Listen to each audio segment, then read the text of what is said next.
Plumbers videos. Elliott's back.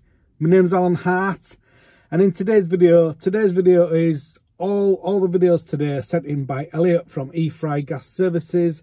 So the full video, lots of tips and tricks, different boilers, there's valence, there's logics, there's all sorts in this video today. So yeah, please put a comment below, and as always, if you could put a thumbs up and subscribe, all good. Let's go over and see Elliott. Hi guys, just hopefully a little quick helpful one for you. So I fitted this boiler a year ago. It's an LPG, glow energy, so it'd be the same as the Valent Pure. But on the LPG, you've got to put this baffle in, the flue turret, as it says right there. Anyway, I pushed this right in when I fitted it, but when I just fired it onto high rate, whoa, whoa, whoa, whoa, whoa, whoa, whoa. That noise, it normally is the gas valves burning out. Anyway, do you like that sound effect? It's good, wouldn't it? Beatboxing. Instantly I thought it could well be this. And when I took it off, this, although it was in, it wasn't as far in as I'd pushed it originally. It had moved down quite a few mil. So obviously there's probably a little bit of movement and a little bit of buffering. So hopefully, I didn't record the noise to begin with, but that awesome bit of beatboxing then, you would have been able to tell what it's like. So hopefully when I put this back on, I'll do another little video and you won't be able to hear that noise. That whoa, whoa, whoa, whoa, whoa noise. Okay, so just analysing it now, just checking it out. And it's hard to tell because you're not comparing it into what it did sound like, but there's not a lot of noise. You can hear the tap running. We're fired up on management, 100%. Waiting for this to settle around about 10.3 is what we're after. And before I made the adjustment, it was on high, it was 166 and 10.28, so it's good. So we're starting to get there, starting to settle. But there's no noise if you listen. Not that whoa, whoa, whoa, whoa noise. They are a little bit noisy, these LPG models anyway, but hopefully that will help someone out, yeah, with what's going on, if you get that horrible noise. L2 fault on this one, and opened it up, and there's some liquid there. So that to me says either water's been coming down the flue, getting in, which doesn't look like it has, or for some reason the burner's full. So we shall have a look. Right, I'm trying to make it so you can see it a bit better, but clearly damp just there, look, pretty much dead centre of the screen on my phone. And then dab it all off, keep watching. There we go, see it building up? That's nice and easy to see there, isn't it? Sorry if the focus is out a little bit, but yeah, dodgy heat exchanger. Hello once again to the Alan Hart fan club. I just thought this would be a good little one for all the learners out there, the apprentices, and a few little things to look out for on the older CXI boilers. So the front of them looks like that, with the controls there. Some of them will have the clock, some of them won't. So every 5 years, G10 seal on Glowworm and Valence, that's what they say. So this one's a little bit overdue, but we're doing that today. That's the old one, I've got to take that out. Have a look for staining, and it normally is around where the gas pipe comes in for the gas valve. You can see it there. If you see that staining, more than likely, if you haven't got any staining or rust marks running down the back to show that the condense collector's dead, which Alan's got an old video on there if I've done a rebuild on one of these. I'm sure I'll put the link up somewhere. If you haven't got any of those marks there, then check for this bit. So this one had a great big split in the back, on the back of the hose, and then all the condense was running out of that hose. Now the reason there's two of them here, as you'll see on the inside of the boiler, so you'll see one comes up to this nut, which takes all the condense in the main heat exchanger, and one of them runs up the back there, look, to the condense collector that this straps onto, so all the fumes go up through it and they come up the back and up through the flue. Hopefully I'm not rushing through this a bit too quick, but I've got a busy day. So just check the back of these hoses, and the old ones, you'll know if it's an old one because they're black as per what I've just shown you, like this. And the more modern ones come with a much more flexible type hose and rubber bungs, and you must, as part of the kit, you must change this nut as well. It's a completely different nut. One of them goes on with a securing clip and these are more push on. and they come as a full kit here, which you get a full condense trap, the little float, which is in here, some lengths of hoses, because this will do CXIs, well, do a whole range of the boilers, but I'm not changing the trap. I'm going to leave this here for them, but the trap's actually really, really clear, but it's just the hoses that are gone. So hopefully that gives you a little pointer. Another little thing to look out for is what I've had to replace on this is the pressure sensors. Now when you're doing a boiler service, hopefully you'll be depressurizing the boiler and shaking the expansion on the expansion vessel, the air pressure on the expansion vessel. So the red ones, they're old, and this has lasted a long time. This boiler is, I think, 14, 15 years old, but you can see all the grit and dirt that gets in there. It is a weak point on all the glow arms and valence, the pressure sensors. Every boiler's got its weak point, doesn't matter on the manufacturer, but you'll see that is caked up in there. So we've had a new pressure sensor on this one as well. And what was the other thing we had? Can't remember what else I fitted now. I have to look inside the boiler to see what else I fitted. Oh, the pressure relief valve. I put the new one in. The new ones are completely different to the old ones, but this one, as you can tell, there's a slow leak on that joint anyway. But when I was trying to move it, it was very, very stiff to move. And when I took it out, because as part of a service, I personally always take the pressure relief valve out. I clean the seating and then I grease them. But this is completely shot. It's torn. It's not really doing anything. So the pressure is constantly coming out of the pressure relief pipe down there. And yes, that is the condenser pipe. What a beauty. But yeah, so this has had a whole new pressure relief valve. Unfortunately, the new bodies don't fit in the new guts don't fit in the old bodies, or I couldn't get it to fit nicely, so I've just changed the whole body. But it's just something to take a look at. And if you are, doing servicing, do take them out. Obviously, that should be entire across there, a complete film across the top of the top hat there. Give it a good grease before you put it back in, and clean it off. Especially in older boilers, you're not going to have magnetic filters. And even if you do, sometimes the system's not been taken care of, and it will have probably a lot of gunk or tough stuff on the top of the rubber. And these are all good little things for van stock. You're going to know what boilers you're going to see out there, majority-wise, when you're out and about. But I always carry pressure relief valves. I always carry pressure sensors for the valent and the glowworms. I always carry, believe it or not, a full trap kit for the CXIs, because I know what I see out there. They're fairly inexpensive parts to carry, and hopefully it just helps a few of you out. And obviously G10 seals, I carry the Baxi ones as well. I change them every 5 years, irrespective. I know Baxi say if they're still rubbery then you're fine, but I personally change them. But the valent and the glowworms, yeah, that's your part number. And yeah, oh, I've done a couple of videos on the valents and the glowworms, and this is the one that normally wears out, this silicone rubber here. Now that's actually not bad condition, considering I changed this back in 2016.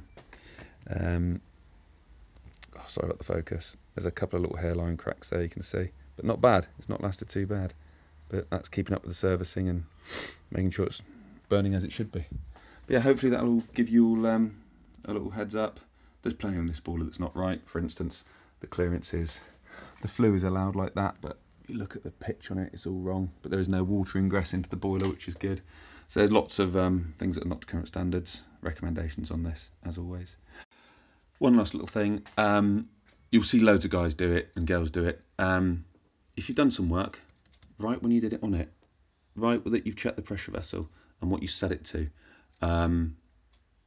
Just when you go open the boiler next time, you know it's what you've done last year. You haven't got to write it down and everything.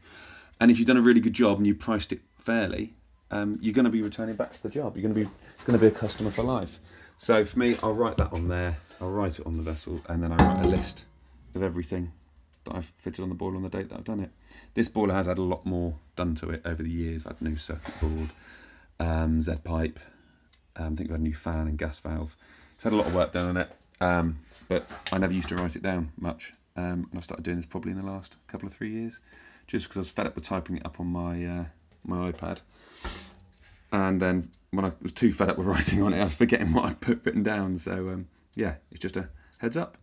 So here I am, just doing a boiler service, doing a tightness test, and newish meter, smart meter, stainless steel test point, and out the back there, look at that little beauty I've just found. Look at that, it's entire. So, just a quick one about tightness testing on boiler servicing.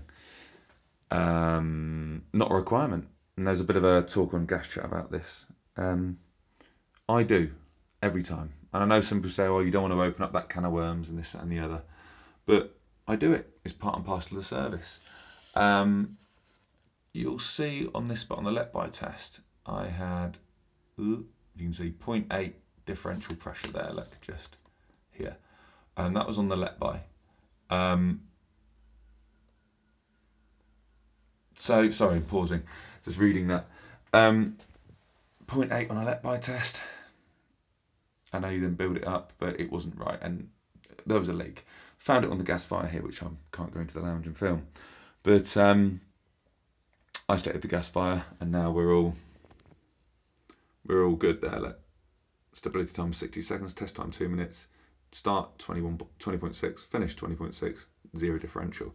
So we're all good. We've got no leak now. But for me, I don't see why you wouldn't do a tightness test. Unless it's a massive installation, it's going to be a right pain in the bum and blah, blah, blah, blah, blah.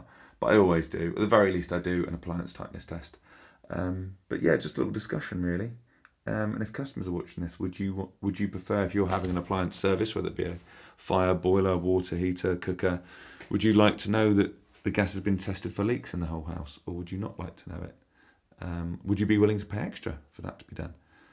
Just a thought for the day. Okay, cheers, bye. One last short little video whilst I'm here. If you get an issue, if you get a breakdown in the boiler, blah, blah, blah, blah, blah, ignition faults, just do the obvious. People do hang things on the ECV and it can pull the ECV down. I get it a lot. People just use it as a hook rather than a handle. So yeah, keep it simple, stupid. Another little quick one. If you've got the gas meter right here, the gas comes down along and up to the boiler, and obviously you test the working pressure at the meter. Would you still bother testing at the boiler knowing that you're bang on? Because here I've got 19.9 at the meter. I've got an elbow, a T, another elbow, and a T and an elbow. So we know that the pressure loss, if you do your calculation, your pressure loss on that is actually going to be less than 1 millibar. So that's 19.9. Let's just say it's 20. We know we're going to be hitting the boiler at 19 or above. All good. But would you still test it?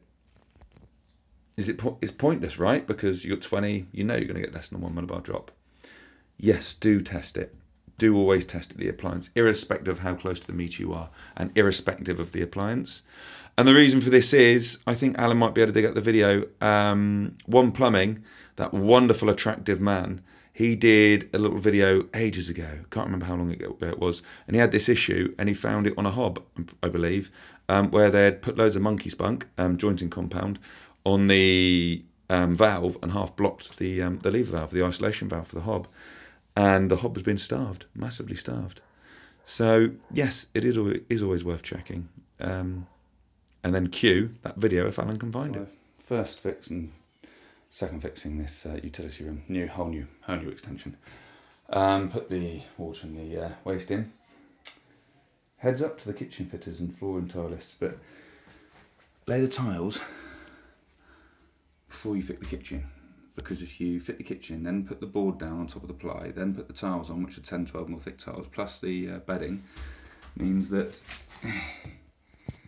phone focus, you get that problem. Even on its minimum, the worktops are not high enough beneath them to fit, there we go, look, the washing machine. So either new washing machine or take the kitchen out and refit it. Oh. Somebody's made a boo-boo. So it's 6:20 on a Monday night. My day's gone from bad to worse, just constantly a bad day today. I'm now draining out a loft tank because suspected split somewhere on the bottom.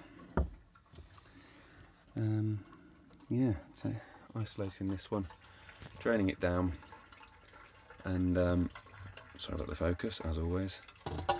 And then somehow I have to find something that fits through a tiny loft hatch like that. It really is tiny, it's like 18 inches by nothing. So I'll have to see what I can find on the market. A couple of coffin tanks, 2 or 3 coffin tanks. Bloody chipboard. And deal with that. Joy! And after searching for a little while, you'll see that line there, that one there, that is, I'll push it, hold it, hang on, focus, can you see that opening up? Oh, bloody phone. I will one day buy a better phone, but hang on, dirty hands all over it, I can't see what I'm looking at. Right, where's the crack gone? There. Can you... Oh, bloody focus. Sorry guys and girls. Look there, look. You can see that crease there, look. Trust me, it's there. Crack in the tank. That line under my finger there. Joy to the world. Blah, blah, blah. Just a heads up to those, I've had a leaking flue on the system, so I've replaced all the flue, and I'm still getting bad readings on the supply air, combustion air, so I've sprayed some LDF up on that joint and it's bubbling like crazy. So it's just to prove that an easy way to find it if you think you may have another leak. The internal flue on the actual flue kit was all cracked as well. An old Valent, 12-year-old Valent here, but there's another seal that's gone, so now shoot back off to the merchants because they didn't do it the first time. Joy joys, keep your eyes open guys. Thank you very much for that, Elliott, and if you've got any questions, please put me comments below, and I'm sure that me or Elliott can come back and answer them questions for you. So thank you.